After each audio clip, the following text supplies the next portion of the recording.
विनय express YouTube channel पर मैं विनय थानवी आप सभी का हार्दिक स्वागत करता हूं। आज हमारे साथ चर्चा में खास मेहमान जुड़े हैं भंवरजीत पुरोहित। आप सामाजिक कार्यकर्ता के रूप में लंबे समय से कार्य कर रहे हैं और कर्मचारी जगत में आपका लंबा अनुभव काम करने का रहा है।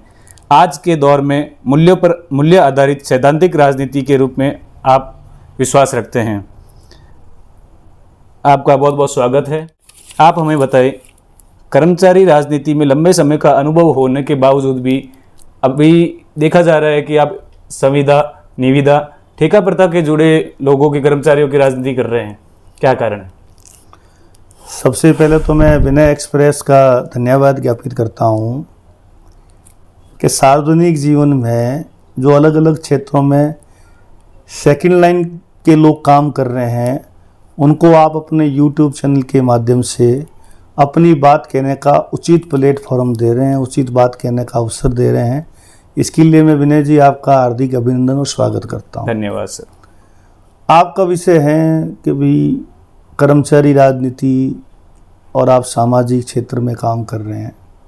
देखिए, ये मानव जीवन बहुत दुर्लभ है। रामचरितमानस का एक चौपाई है, पर हित सरिस धर्म नहीं भाई, पर पीड़ा सम नहीं अधमाई।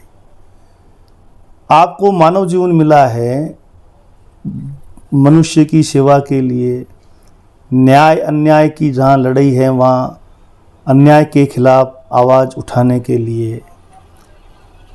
मैं आज मेरी नौकरी के 35 साल पूरे हो गए सर्विस के। मैं इंदिरा गांधी नहर परियोजना जो इस पूरे राजस्थान के, पश्चिमी राजस्थान को जीवनदायिनी के रूप में है, पानी पीने का, ड्रिंकिंग, इरिगेशन, उस विभाग का मैं एक छोटा सा कर्मचारी हूँ। कर्मचारी राजनीति का मुझे शुरू से ही शौक़ था, सेवा करने का। जब मैंने धीरे धीरे नियमित कर्मचारियों के लिए काम करना शुरू किया तो सबसे पहले मैंने नीतिगत मुद्दे राज्य सरकारों के सामने उठाए, प्रशासन के सामने उठाए। जो पदों की कटौती हर बार बीएफसी में होती थी, सबसे पहले नीतिगत मुद्दों पर हमने ध्यान आकर्षित किया और हमने ये भी ध्यान आकर्षित किया कि हमारा कर्तव्य क्या है, हमारा दायित्व क्या है, दोनों हैं। तो हमने नियमित कर्मचारियों की पदों की कटौती के खिलाफ, उसके वेतनमान के खिलाफ, उसकी जो भी विसंगतियां हैं उनके लिए हमने एक लंबा संघर्ष किया। सने सने जब 2011 के बाद आर्थिक उदारीकरण की जब नीतियां धीरे धीरे बढ़ी और 2004 के बाद सरकार ने जब ये कॉन्ट्रैक्टल सेवा लेके आ गए, मतलब आदमी की सामाजिक सुरक्षा नहीं रही और संविदा निविदा ठेके पे मानव को रखने का काम शुरू हो गया जी। तो मेरे मन में एक जिज्ञासा थी कि मैं गरीब गुरबों के लिए काम करूं, उस वर्ग के लिए काम करूं जिसको संगठन की ज़रूरत है। तो मैंने सबसे पहले संविदा के साथी जो अलग अलग योजनाओं में काम कर रहे थे राजस्थान सरकार के विभागों में, चाहे वो इंजीनियरिंग कॉलेज का था, चाहे वेटरनरी का था, एनआरएचएम का था, हेल्थ सेक्टर में एमएनडीवाई का था, जल मिशन का था, जनता जल योजना के था, नगर निगम में चाहे सफाई कर्मचारियों की भर्ती का मसला था। तो मैंने संविदा के लिए अपने आप को समर्पित किया कि संगठन की ज़रूरत इस संविदा के साथियों के लिए है और हमने उसमें काफ़ी हद तक सफलता पाई। आज बीकानेर के इंजीनियरिंग कॉलेज में जो अशैक्षणिक कर्मचारी साथी काम कर रहे थे, हमने महासंघ एकीकृत के बैनर तले वहाँ के संविदा के साथियों के लिए पीएफ कटवाया, ईएसआई के कार्ड बनवाए, उनकी छुट्टी से स्वीकृत कराई। उसके बाद 2012 में राजस्थान की तत्कालीन सरकार, जिसके मुख्यमंत्री अशोक गहलोत साहब भी थे, हमने उनके पक्ष में एक एमसी गोविल कमेटी का निर्माण करवाया और वो विद इन पीरियड, मतलब समय अवधि में ही, तय समय अवधि में ही उसकी रिपोर्ट हमने सार्वजनिक करवाई और वो गोयल कमेटी रिपोर्ट ने अशैक्षणिक कर्मचारियों के पक्ष में अपनी रिपोर्ट दी। दुर्भाग्य ये रहा कि आदमी अपना हित नहीं समझ पाया और वहाँ के साथियों में आपस में कुछ रहा तो बड़ा भारी नुकसान इस बीकानेर के इंजीनियरिंग कॉलेज में कार्यरत अशैक्षणिक कर्मचारियों को हुआ। हमने तो हमारा पूरा प्रयास किया, गोविल कमेटी बनवाई, गोविल कमेटी ने एक रिपोर्ट पेश कर दी राजस्थान की सरकार ने और हमने विधानसभा के पटल पे मानक चंदी सोना के माध्यम से उसको सदन के पटल पे भी रखवा दिया। और उसने साफ साफ लिखा कि भाई जिसने 3 साल 8 साल और 10 साल नौकरी कर ली है उसका नियमितीकरण का रास्ता समाधान निकाला जाए। हमने पहली जीत हासिल की। दूसरा हमने मुद्दा स्टेट लेवल पे जो भी संविदा के साथी काम कर रहे थे, चाहे चिकित्सा विभाग में थे, जलदाय विभाग में थे, पंचायत राज में थे, हमने उनके लिए एक लंबा संघर्ष किया। और दोनों राजनीतिक पार्टियों के घोषणा पत्र में इस बात को डलवाया कि हमारा जब राज आएगा, दोनों पार्टियों ने कहा, तो हम संविदा के नियमितीकरण और स्थायीकरण की एक नीति लेकर आएंगे।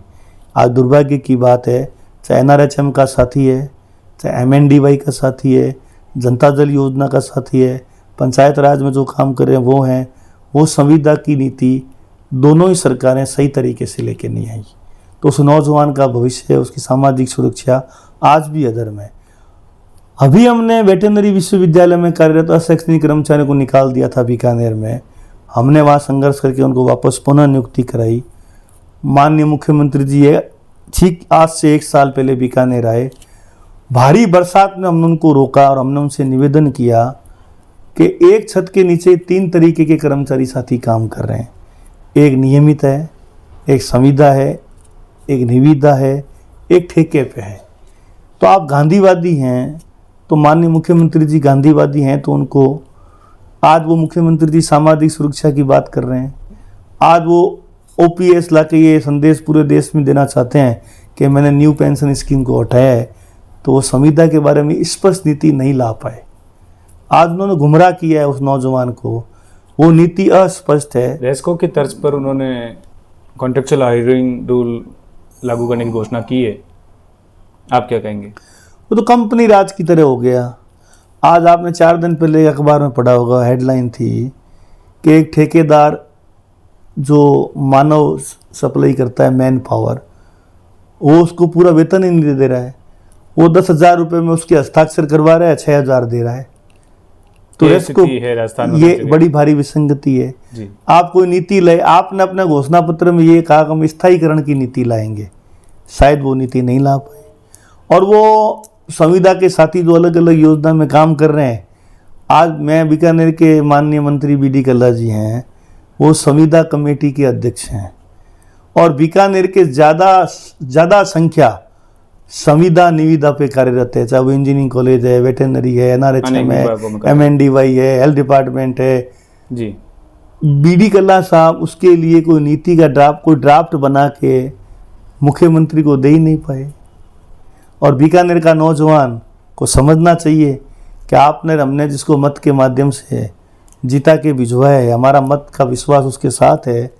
आज वो संविदा कमेटी के चेयरमैन हैं, तो लोगों को बड़ी भारी आशा थी, लेकिन वो आशा पूर्ण नहीं हुई, वो विश्वास पूर्ण नहीं हुआ। इस बात का हमें खेद है। तो राजस्थान की सरकार के पास अभी भी समय है। संविदा कमेटी के अध्यक्ष माननीय मंत्री कल्ला जी हैं और हमारे ज़िले के वरिष्ठतम नेता हैं, उनको इन गरीब गुरबों के बारे में सोचना चाहिए और संविदा कमेटी की स्पष्ट एक ड्राफ्ट नीति बना के माननीय मुख्यमंत्री जी के पास ले जाके कैबिनेट में उसको संशोधन कराना चाहिए। अभी तक उस नौजवान का भविष्य सुरक्षित नहीं है, क्योंकि आप एक तरफ कह रहे हैं कि सामाजिक सुरक्षा की गारंटी होनी चाहिए, सामाजिक सुरक्षा का गारंटी का बिल आना चाहिए, तो आप उस नौजवान का भविष्य अधर्म है। तो मैं निवेदन करना चाहूँगा आपके इस विनय एक्सप्रेस के YouTube के माध्यम से कि माननीय कल्ला जी, माननीय मुख्यमंत्री जी, उनकी राज है, उनकी हुकूमत है, और वो गांधीवादी और गरीब गुरबों के हक के रूप में बोलने वाले के रूप में अपने को पहचानने दिलाने का प्रयास कर रहे हैं। तो वो संविदा के लोगों के लिए आज कल्ला जी जब चुनाव लड़े, 150 कर्मचारी इंजीनियरिंग कॉलेज के बाहर आ गया, शैक्षणिक कर्मचारी, उन्होंने ये वादा किया था कि मैं 150 कर्मचारी को दोबारा पुनः नियुक्ति दिलाऊंगा। आज 4.5 साल होने के बाद भी, 4.25 साल हो गए उसके बाद भी उनको पुनः नियुक्ति नहीं मिली। तो बीकानेर का नौजवान अपने आप को ठगा महसूस कर रहा है। ये आपका बहुत लंबा अनुभव रहा है कर्मचारी जगत की राजनीति में। इसी के साथ साथ आप सामाजिक मुद्दों पर भी काफ़ी सक्रिय नजर आते हैं। बीकानेर पश्चिम विधानसभा क्षेत्र हो, चाहे पूरे बीकानेर जिले का बात हो, या ज़रूरत पड़ने पर पूरे प्रदेश स्तर पे भी आप सामाजिक सरोकार को लेकर के सक्रिय रहते हैं। तो इसमें आपने क्या क्या कार्य किए, थोड़ा विस्तार से बताएं। आप देखिए कि बहुत ही विकट काल आया वैश्विक दौर में कोरोना काल। जी कोरोना काल में समाज ने समाज को बचाया। जी हम चूंकि सामाजिक संगठनों में भी काम करते हैं, सामाजिक कार्यकर्ता भी हैं, तो हमने पूरे कोरोना काल में सबसे पहले मास्क बांटने का काम किया जी सर्व समाज को। फिर भोजन पानी की जो भी व्यवस्था, वो कहने की ज़्यादा जरूरत नहीं है, वो जी। एहसान की बात नहीं वो है। सब जनता को पता है। हमने पूरे आप शहर को काढ़ा पिलाया, जी हमने पूरे शहर में सैनिटाइज फॉगिंग की, जी हमने पूरे शहर में जहाँ जहाँ लोगों को जरूरत थी हमने जन कल्याणकारी योजना के कैंप लगाए। उस कोरोना काल में हमारे पास एक अनुभव आया कि शहरी नागरिक के डिजिटल कागजात कंप्लीट नहीं है। आज दुनिया डिजिटल में जा रही है, जी 5G 7G आ रहा है, और आज नागरिक अपना अधिकांश कार्य डिजिटलाइजेशन के साथ कर रहा है। आज वो बच्चे का स्कूल में फॉर्म ऑनलाइन भर रहा है, डी पेमेंट ऑनलाइन कर रहा है, इंटरनेट हो गया है। आपका लेन देन सारा ऑनलाइन हो रहा है, जी लेकिन उसके डॉक्यूमेंट कंप्लीट नहीं है। तो हमने पूरे शहर को डिजिटल करने का अभियान चलाया कैंप लगाए। सर्व समाज के लिए, और वार्ड वाइज मोहल्लों वाइज हमारी पूरी टीम ने कैंप लगाया। मैं तो उस पूरी टीम को धन्यवाद देता हूँ मेरी, जिसने कोरोना काल में घर पे ही नहीं गए। जी जिन लोगों के कोरोना काल में, जो लोग आज राजनीतिक रूप से स्थापित होना चाहते हैं, जी वो तो कोरोना काल में कहीं नजर ही नहीं आए। तो बीकानेर की जनता को इसके बारे में सोचना चाहिए। जी सामाजिक कल्याण ही समाज का विकास करता है। राज्य सरकार की, केंद्र सरकार की जो भी जन कल्याणकारी योजनाएं, हमने उसके मोहल्ले वाइज कैंप लगाए, वार्ड वाइज कैंप लगाए, EWS हमने EWS के काम किया, हमने सर्व समाज के डिजिटल कागजात पूरे किए, चाहे उसका राशन कार्ड है, आधार कार्ड है, मूल निवासी है, हमने सारे बनवाए, हमारी टीम ने कैंप लगा के बनवाए। तो आज अगर समाज को प्रतिस्पर्धा के रूप में रखना है तो दुनिया की रेस में रहना पड़ेगा। तो हमने ये काम सामाजिक रूप से किया। हमने समाज में इवन तक हमने तो पशु के लिए काम किया, लंपी के लिए भी काम किया, गायों के लिए। अच्छा तो ये मानव धर्म है। हमने पहले शुरुआत में कहा ना, पर इत सरिस धर्म नहीं भाई, पर पीड़ा सम नहीं अदमाई।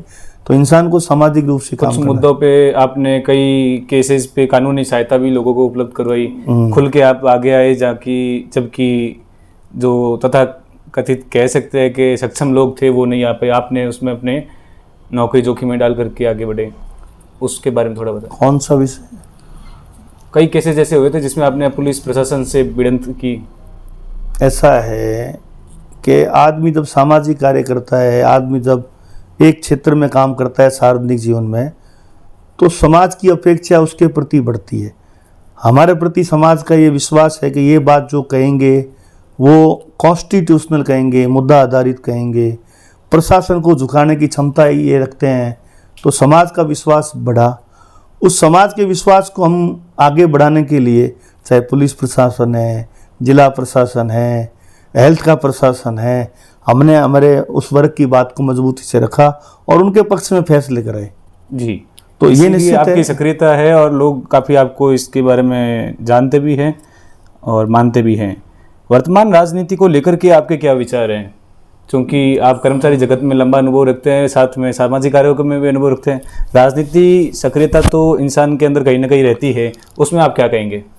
बीकानेर शहर में क्या है कि 24 घंटे हम लोग राजनीति की बात करते हैं जी।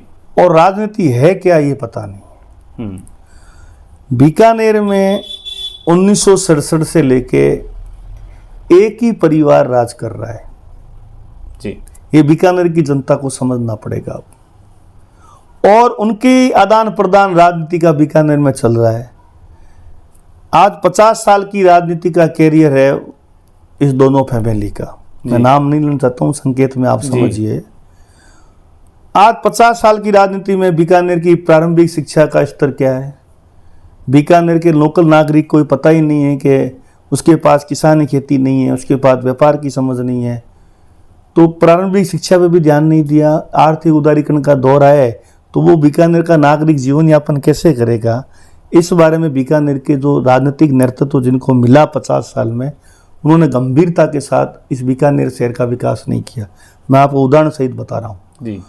बीकानेर की रेल की समस्या 50 साल से जस की तस पड़ी है, उस पर आपने वोट मांगा और आज आप कह रहे हैं कि अंडर ब्रिज ठीक है, जबकि आप 50 साल तक ये कहते रहे रेल बाईपास ठीक है। बीकानेर में तकनीकी विश्वविद्यालय के क्या हालात हैं, बीकानेर में इंजीनियरिंग कॉलेज के क्या हालात हैं, बीकानेर में गंगा सिंह विश्वविद्यालय के क्या हालात हैं, सेंट्रल यूनिवर्सिटी सेंटर आज केंद्रीय विश्वविद्यालय में, जो केंद्रीय विश्वविद्यालय राजस्थान को अलॉट हुई 2009 में, जी मैंने उसको संघर्ष किया, सभी लोगों को एक मंच पे लाए और केंद्रीय विश्वविद्यालय पे यही मुख्यमंत्री जो वर्तमान में मुख्यमंत्री जी अशोक गहलोत जी हैं, इन्होंने व्यास कमेटी बनाई। उस व्यास कमेटी, प्रोफेसर विजय शंकर व्यास कमेटी ने रिपोर्ट दे दी कि केंद्रीय विश्वविद्यालय का मापदंड बीकानेर में खुलने के लिए ही है, जो कंटेंट्स थे, जो मापदंड थे। तो राजनीतिक नेतृत्व इतना कमजोर रहा कि अजमेर जो उसके मापदंड में नहीं आ रहा था वहां चली गई। तो ये इसके लिए जिम्मेदार कौन? जी आज आप तकनीक का युग आ गया, आज इंजीनियरिंग कॉलेज की स्थिति क्या है? सेल्फ मेड इंजीनियरिंग कॉलेज है। आपके शहर का बच्चा आज स्मार्ट सिटी की बात कर रहे हैं, स्टार्टअप की बात कर रहे हैं, हुनर की बात कर रहे हैं। मैं आज के नेतृत्व से पूछना चाहता हूं कि पॉलिटेक्निक कॉलेज में, ITI कॉलेज में इस बीकानेर के शहर के बच्चे कितने पढ़ते हैं? जानकारी कर लें। आज का दौर हुनर का है, सरकारी नौकरी सबको नहीं मिल सकती। बीकानेर के राजनीतिक नेतृत्व का ध्यान इस ओर गया ही नहीं, उन्होंने व्यक्ति के विकास पर ध्यान दिया, बीकानेर के समाज के विकास पर ध्यान नहीं दिया। सीधा सीधा ये हमारा उन पे आरोप है। उनको सोचना चाहिए कि आज बीकानेर का नौजवान के पास दिशा ही नहीं है। बीकानेर का जो लोकल बच्चा है, चाहे किसी जाति का है, उसके पास इस बात की समझ का अभाव है कि उसको व्यापार की नीति का पता नहीं, उसको वैश्विक दौर का पता नहीं। बीकानेर में नशे का जो भी मतलब गलत कार्य हैं, प्रचलन बढ़ा है युवाओं में, उसकी रोकथाम कौन करेगा? राजनीतिक नेतृत्व बीकानेर में 50 साल से एक ही परिवार कर रहा है। इससे बीकानेर की जनता को सोचना चाहिए। कोई कहता है धन बल पे राजनीति होती है, हम तो कहते नहीं होती है, जन बल पे होती है। जनता का अधिकार लोकतंत्र ने में और संविधान ने उस नेता को दिया है। आज मेरे मत पे कोई नेता चुना जाता है तो मेरा मत उसके पास खड़ा है, मेरा पावर उसके पास है। उसने वो पावर जनता के हित में नहीं किया, अपने व्यक्ति निर्माण में किया, परिवार के निर्माण में किया। तो बीकानेर के शहर के हालात जस के तस पड़े हैं 50 साल से। आज राज्य सरकार और भारत सरकार 75 साल का आज़ादी का अमृत महोत्सव मना रहे हैं। मैं ये कहना चाहता हूँ, बीकानेर में ऐसी कौन सी चीज़ है नौजवान के पास? उसके पास हुनर है क्या? उसके पास अपनी कमाई का जरिया है क्या? लोकल आदमी के पास तो कुछ बचा ही नहीं। और सिर्फ राजनीति की चर्चा के, सब कुछ राजनीति नहीं है। आप सार्वजनिक जीवन में आए हैं समाज की सेवा के लिए, तो नई जो पीढ़ी है उसको सही दिशा दीजिए। आज बीकानेर के बच्चे को पता ही नहीं है कि मुझे मैट्रिक करने के बाद कहाँ शिक्षा लेनी है, उसके पास मार्गदर्शन नहीं है। जबकि कैरियर काउंसलिंग का माध्यम बढ़ा है, इंटरनेट का साधन बढ़ा है। राजनीतिक नेतृत्व यहाँ व्यक्ति विशेष विकास पे ध्यान दे रहा है, अपने व्यक्तित्व पे, समाज के विकास पे ध्यान नहीं दे रहा है। तो राजनीति के अंदर आप किस विचारधारा से अपने आप को नज़दीक समझते हैं? और जैसा कि आपने कहा 2 परिवार ही राजनीति में सक्रिय रहे, आपके अंदर ऐसी क्या खासियत है कि आपके ऊपर विचार किया जा सकता है? बीकानेर की जो राजनीति का मिजाज है वो सड़क की राजनीति का मिजाज है, जन संघर्ष की राजनीति का मिजाज है जी। यहाँ जन संघर्ष के 2 नेता लोग थे, वो आपको सड़क पे ही मिलते थे या उनके सार्वजनिक मोहल्लों में या सार्वजनिक स्थान पे एक ऐसा स्थान चिन्हित था कि हमारा जनप्रतिनिधि यहाँ मिलेगा। वहाँ पे दरबार लगते थे, और वहाँ दरबार नहीं, वहाँ जन समस्या सीधी सुनी जाती थी। आज आप का तरीका ही बदल गया है। नहीं, अब आप कह रहे हैं कि भाई आपको, कोई कहता है भाई आप कर्मचारी हो, कैसे आओगे? हाँ। मैं ये कह रहा हूँ, मुरलीधर जी व्यास बीकानेर के विधायक बने, वो भी कर्मचारी थे जी। आपके BD कला जी भी कर्मचारी थे आपके अर्जुन मेघवाल भी कर्मचारी थे, विश्वनाथ मेघवाल भी कर्मचारी थे, आपके बिहारी लाल विष्णु कर्मचारी थे। अनेकों रिटायर्ड कर्मचारी या वर्तमान कर्मचारी भारत सरकार में मंत्री पद पे हैं, राज्य सरकार में मंत्री पद पे हैं। कर्मचारी होना बुरी बात नहीं है, आपका विजनरी होना जरूरी है। आज अगर आपके तो किस विचारधारा में, हम राष्ट्रीयता की विचारधारा में काम करते हैं, भारतीयता की विचारधारा में काम करते हैं, हम पंडित दीनदयाल उपाध्याय की विचारधारा में भी काम करते हैं। हमारा ये मानना है कि जो भी प्रतिनिधित्व करे उसके पास विजन होना चाहिए, सबसे पहले समाज को शिक्षित करने का, फिर समाज को हुनरमंद बनाने का। आज का जो दौर है, आपके पास विजन होना चाहिए। आपके पास विजन ही नहीं, आप इकट्ठे करने में अंतर है। आपने 50 साल रेल बाईपास के लिए लगा दिए, अब आप कह रहे हो अंडरपास ठीक है, तो कौन सा आपका आचरण ठीक है भाई? कौन सा विचार आपका ठीक है? इसका मतलब बीकानेर की जनता को 50 साल गुमराह किया आपने। अंडरपास तो कभी बन रहा था, एलिवेटेड रोड कभी बन रही थी। आप गंगा सिंह विश्वविद्यालय देख लीजिए, क्या गंगा सिंह विश्वविद्यालय पूर्ण विश्वविद्यालय है कि यहाँ के लोगों को उच्च शिक्षा के लिए अनेक सब्जेक्ट उपलब्ध हैं? इंजीनियरिंग कॉलेज में आपका बच्चा पढ़ने तो उसके पास सारे संसाधन हैं। आपके पास तकनीकी विश्वविद्यालय खाली एक ऑफिस है आपका। आज का ज़माना तकनीक का है, आज के नौजवान को आप कैसे आगे बढ़ाएं? मेरा बहुत विनम्र निवेदन रहेगा कि राजनीति में किसको टिकट मिलेगा किसको नहीं मिलेगा ये अदर बात है, लेकिन आज अगर आप सार्वजनिक जीवन में काम कर रहे हैं तो उस नौजवान के भविष्य के लिए काम करिए, उस नौजवान को सही मार्गदर्शन मिले उसके लिए काम करिए। आप बीकानेर में जो भी जन कल्याणकारी योजनाएं हैं वो आम गरीब गुरबों तक पहुँचे उसके लिए काम करिए। आप बीकानेर का जो मिजाज है जन संघर्ष की राजनीति का, जनता के बीच रहने का, यहाँ तो वोट लेने के बाद होटलों और हवेलियों में लोग मिलते हैं जी, तो ये नहीं है। इसमें सर आपको अभी अच्छी जानकारी आपने उपलब्ध करवाई और अच्छा आपने अनुभव साझा किया। पिछले कुछ दिनों से एक चर्चा का विषय शहर में है कि न तो कांग्रेस पार्टी में न भारतीय जनता पार्टी में कोई दावेदारी पेश कर रहे हैं, तो इस बात को लेकर के कई लोग बुद्धिजीवी वर्ग में भी चर्चा हुई। आपका क्या कहना है इस संबंध में? बीकानेर हिंदुस्तान की छोटी काशी के रूप में प्रसिद्ध है जी, अभी प्रधानमंत्री जी ने कहा था। ये राजनीति का भी यहाँ बड़ा भारी मंथन होता है। यहाँ आगे भी आए, बड़े बड़े साहित्यकार भी आए, वर्तमान में बड़े साहित्यकार काम कर रहे हैं जी, काम कर रहे हैं इंटरनेशनल। अब आप कह रहे हो कि राजनीति में कोई कहता है प्रत्याशी नहीं है, ये बिल्कुल निराधार और गलत बात है। जनता में जो काम करेंगे राजनीतिक पार्टियां उनके बारे में विचार करती है, उनका एक दृष्टिकोण होता है, उनका एक नज़रिया होता है कि जनता में जो काम कर रहे हैं उनको अवसर मिले जनता की सेवा करने का जी। अब यहाँ पैराशूट कोई नहीं रिसीव करना चाहता है तो बीकानेर की जनता उसको बर्दाश्त नहीं करेगी। बीकानेर की जनता का मिजाज मैंने आपसे क्या कहा, जन संघर्ष के लोगों का पसंदीदा है, लेकिन राजनीतिक पार्टियां नहीं सोच रही है। बीकानेर की जनता का एक मानस बना दिया कि जिसके पास धन है उसको टिकट मिलेगा। एग्जैक्टली ये गलत है। जिसके पास जनबल होगा उसको टिकट मिलना चाहिए, जो जनता की में सेवा करता है उसको टिकट मिलना चाहिए। आप धनबल पे अगर बात कहते हैं तो ये बीकानेर की जनता का बड़ा भारी अपमान है कि बीकानेर में मुरलीधर दिव्यास जैसे फक्कड़ नेता रहे हैं, बीकानेर में महबूब अली जैसे फक्कड़ नेता रहे हैं, नंदू महाराज जैसे फक्कड़ नेता रहे हैं, मक्खन जोशी, द्वारका प्रसाद तिवारी, माणक चंद सोराणा, देवी सिंह भाटी, कृष्णाराम नाईक, चुनीलाल इंदलिया, अनेकों लोग आपको बता सकता हूं जो फक्कड़ राजनीति करते हुए जनता की सेवा की है। ये मिथक जनता को तोड़ना पड़ेगा कि पैसे वाला ही टिकट ला सकता है, पैसे वाले जी सकता है, गलत है। जनबल जिसके पास है उसके पास सब कुछ है। और मैं आपके इस YouTube चैनल के माध्यम से राजनीतिक पार्टियों से भी निवेदन करूंगा कि वो जन संघर्ष के लोगों के बारे में सोचे, वो अपनी धारणा बदले। जो लोग कहीं जनता के बीच में दिखते ही नहीं है वो कहते हैं हम कैंडिडेट हैं, उनका नजरिया जनता की सेवा का नहीं है, पोस्टर उनको अपने धंधों से फुर्सत नहीं है और साल में 2 महीने आते हैं कि हमें टिकट दे दीजिए।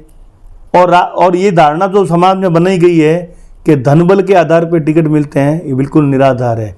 जनता की ताकत पे, जनता की सेवा करने वालों को टिकट मिलना चाहिए, चाहे किसी को मिलेगा तो एक को। उन लोगों को नहीं मिलना चाहिए जो सिर्फ बरसाती मेंढक हैं, जिनका काम राजनीति शौक है। राजनीति शौक नहीं है, राजनीति सेवा है। चाहे महात्मा गांधी ने कहा है तो सेवा का है, दीनदयाल उपाध्याय ने कहा है तो सेवा का है, राम मनोहर लोहिया ने कहा है तो सेवा के लिए कहा है। राजनीति सेवा, भगवान राम ने भी राजनीति की सेवा के लिए की।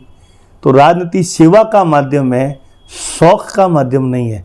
ये ग्लैमर नहीं है, ये ग्लैमराइज बात नहीं है, बहुत गंभीर बात है कि राजनीति ही दिशा बदलती है।